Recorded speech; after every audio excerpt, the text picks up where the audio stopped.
ఓరి మానవ, మతి తప్పినదా, మదమెక్కినదా? ధర్మాసనం సూచించుటకే అర్హత లేని నీవు దానినే అధిష్ఠించుటయ్యా. ఎంత ఉన్మాదం, ఎంత అహంకారం, ఎంత ఖండ కావరము! మానవ, డబ్బుకు చావు, జబ్బుకు చావు, తప్పుకు చావు, అప్పుకు చావు, చచ్చామురో దేవుడోని నిత్యము మరిపించే మీరెక్కడ? మీ జనన మరణములను మునివేళ్లతో నిశ్చయించు మేమెక్కడరా? మీ మానవ జాతి అల్పము, స్వల్పము, హేయము, నీత్యము. అట్టి నీచ జాతిని జనించని నీవు నరకాధిపతి ఏగుటయ్యా. అసంభవము, వృధా ప్రయత్నము మాని యమదండనకు సిద్ధముఖము.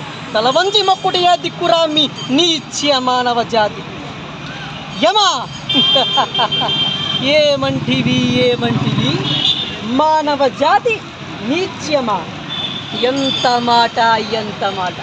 వైదర్ని వరకు వెంటాడి వేధించి ముప్పుదిప్పులు పెట్టి మీ ధర్మసూత్రములను మంట కలిపి పతి ప్రాణములు దక్కించుకున్న నారీమణి సావిత్రిదే జాతి మా నవజాతి. తన భక్తితో సాక్షాత్ పరమశివుని ప్రత్యక్షం గావించి మీ పాశమును సైతం గడ్డిపోచగా నుంచి ప్రాణహరులైన మిమ్మల్నే ప్రాణభయంతో పరుగులెత్తించిన పసివాడు మార్కండేయుడిదే జాతి మా నవజాతి.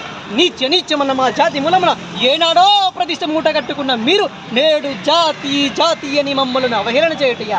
ఎంత వివేకం, ఎంత అజ్ఞానం, ఎంత కుసంస్కారము!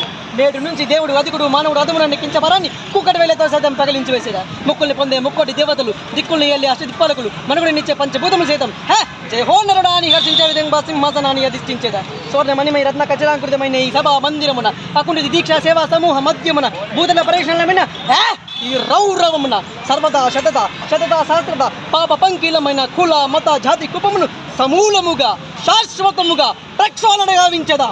Any doubts?